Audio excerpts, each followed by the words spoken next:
السلام عليكم ورحمة الله وبركاته، حبايب قلبي الأعزاء، طلبة تانية ثانوي الغاليين، ازيكم عاملين ايه؟ يا رب تكونوا بخير وبصحة وسعادة يا رب. معاكم دكتور يوسف أشرف، مدرس الفيزياء الثانوية العامة، بنحل جميع كتب الفيزياء مجانا لطلبة اليوتيوب. طيب، نركز بقى في الفيديو ده عشان هنعمل فيه ريفيو على كتاب مستر محمد عبد المعبود بناء على طلبكم. أول حاجة نركز فضلا، عايز أتكلم بس في كذا حاجة مهمة.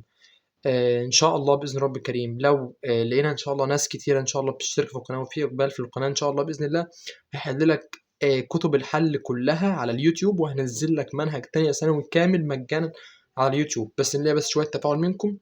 ولو القناه العدد فيها بدا يزيد بشكل ملحوظ، طلبه تانية ثانوي بقى فيها عدد طالب حاجات لتانية ثانوي، هنزلها طبعا مش هتاخر باذن رب كريم، لان انا مش شايف ان في ناس كتيره طالبه حاجات لتانية ثانوي. اول حاجه انا معايا الحمد لله كل كتب الحل بتاع تانية ثانوي مستر محمد عبد المعبود، وكتاب الخبير بتاع استاذ محمد بركه، وكتاب الامتحان، وكتاب الوافي.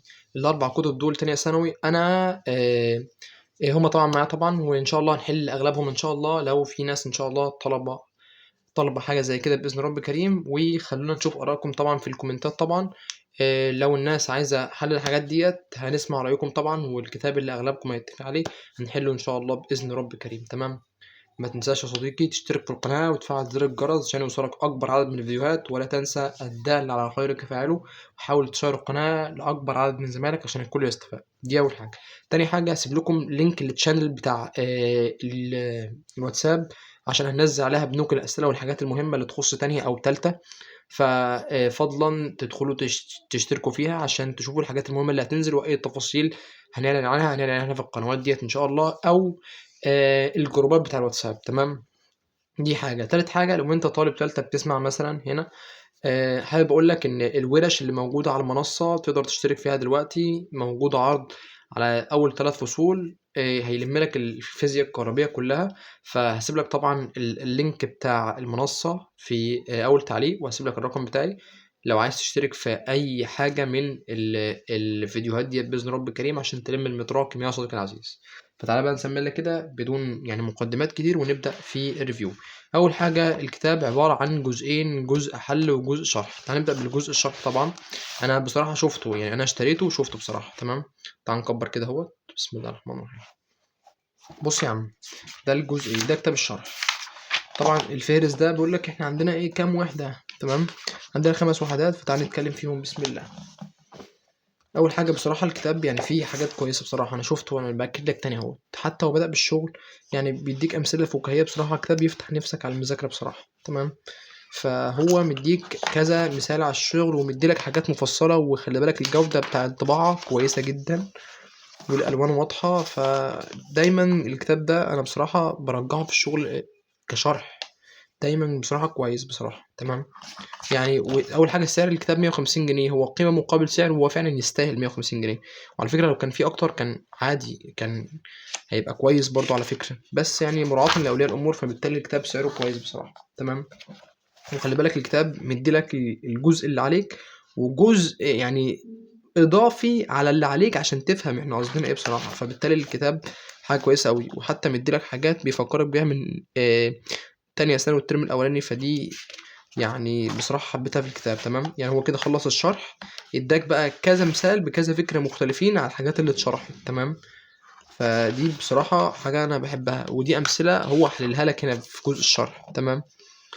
طيب، احنا مثلا لو خلصنا هو يعني كده أول درس تقريبا مشروع في 14 ورقة، ولازم يكون مشروع في الورق ده عشان هو مفسر لك حاجات كتير فيه بصراحة، ومديلك يعني أمثلة على كل جزئية هو شارحها وحلل عليها بصراحة، فبالتالي من حقه. تمام.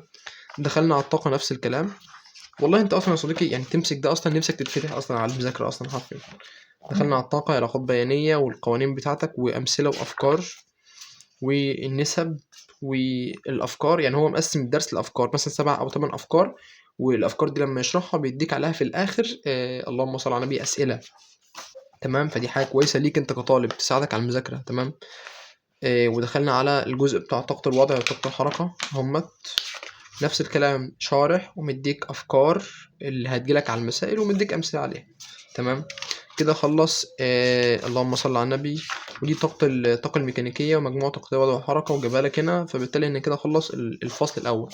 يبقى الفصل الاول خلص في كام؟ 29 صفحه. وبصراحه هم شاملين وكافيين لاي واحد عايز يذاكر. حرفيا نفسك هتفتح كتاب لما تمسكه اصلا حرفيا. تمام. فانا بالتالي انا لما اجي احضر ممكن احضر من هنا بس، يعني مع ذلك اصلا انا بحضر من كذا مكان تاني. فبالتالي الكتاب ده ممكن حاجه تساعدني بصراحه. تمام. وداخل نفس الكلام مع الحركه الاهتزازيه، انت خدتها اصلا في ثالثه اعدادي وخدت جزء منها في اولى ثانوي. بس انت عندك علوم متكامله بسم الله ما شاء الله ضاعت الدنيا. فبالتالي يبقى هو عامل ايه في الدرس بصراحه هو شرحه بالتفصيل الممل، وجايب فيه اضافات وجايب فيه امثله وجايب فيه افكار مختلفه وامثله على الافكار اللي هو جايبها. تمام. هو حللها. فالكتاب ده بصراحه كويس بصراحه. وفي الشرح شرح تفصيلي، يعني مش مكروت لك اي حاجه حرفيا، وكذا مثال. يعني اكتر حاجه عجباني ان هو في كذا مثال على كل جزئيه مشروحه. فدي اكتر حاجه عجباني. ده غير اصلا او نفس الكلام ده غير الامثله اصلا اللي موجوده في كتاب الحل ذات نفسه. بس احنا رجعنا للحق. بصراحه هو المنهج بتاع تانية سنه والترم ده تقيل. فبالتالي يا صديقي احنا لو ما لقيناش ناس ان شاء الله عايزه المنهج الشرح بتاعه وناس كتير مش هنسجله باذن الله، وهنركز مع طلبه التالتة. بس ان شاء الله لو لقينا ان شاء الله ناس ان شاء الله مش هنبخل عليكم وهنبدا معاكم على طول من دلوقتي. تمام. فكده يا صديقي الكتاب في الشرح انا بقول لك اهو كتاب شافي ووافي جدا ويلم لك كل اجزاء المنهج في الكتاب في الشرح. طب تعالى نجيب كتاب الحل نشوف هل مستوى الأسئلة كتير ولا لأ، هل الأسئلة ديت يعني هتلم لي الدنيا وتظبط الدنيا ولا لأ. طيب دخلنا هو. تعال نشوف الفصل الأولاني. أنا شفت الأسئلة بصراحة. هو هنا الأسئلة منوعها لك بصراحة وجايب لك أسئلة كتير بصراحة، وجودة الورقة أنا بأكد عليها تاني والله كويسة جدا. تمام. فهو يا صديقي بص كده معايا. يعني مثلا الدرس الأول ده جايب كل سؤال بفكرة مختلفة عن اللي قبله. يعني مثلا جايب على الدرس الأول ده كام سؤال؟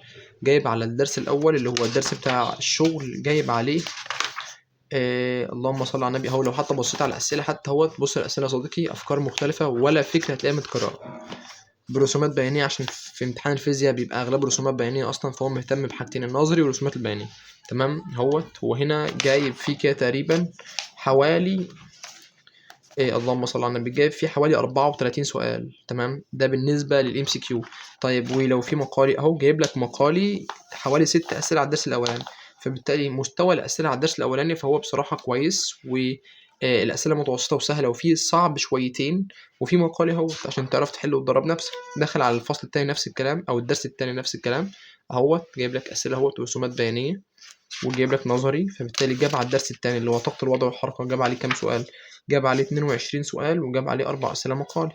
دي طاقة الحركة بس. دخل على طاقة الوضع جاب عليها 18 سؤال و3 أسئلة مقالي. يبقى هو بمعنى صح بيجيب لك الدرس بيديلك كل الأفكار اللي عليه في فيديو واحد أو فيديوهين عشان تظبط دنيتك وتسمعهم.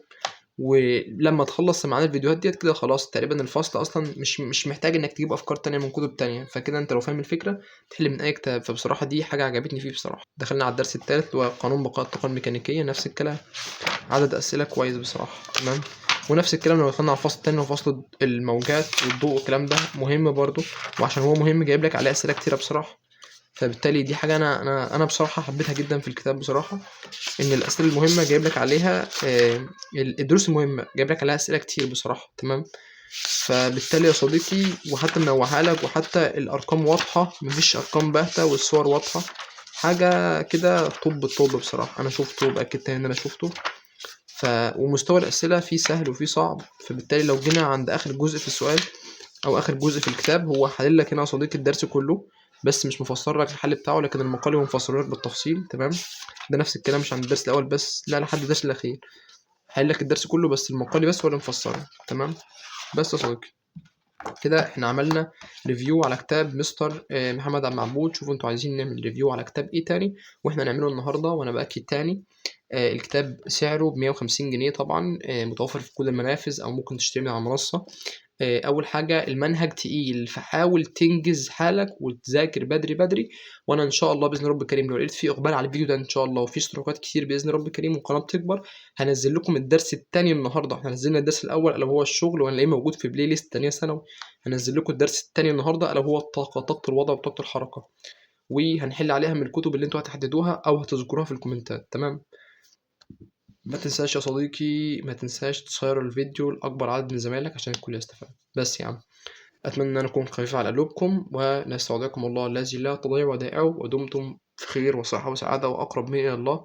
وطبعا أنا دايما تحت أمركم، والسلام عليكم ورحمة الله وبركاته.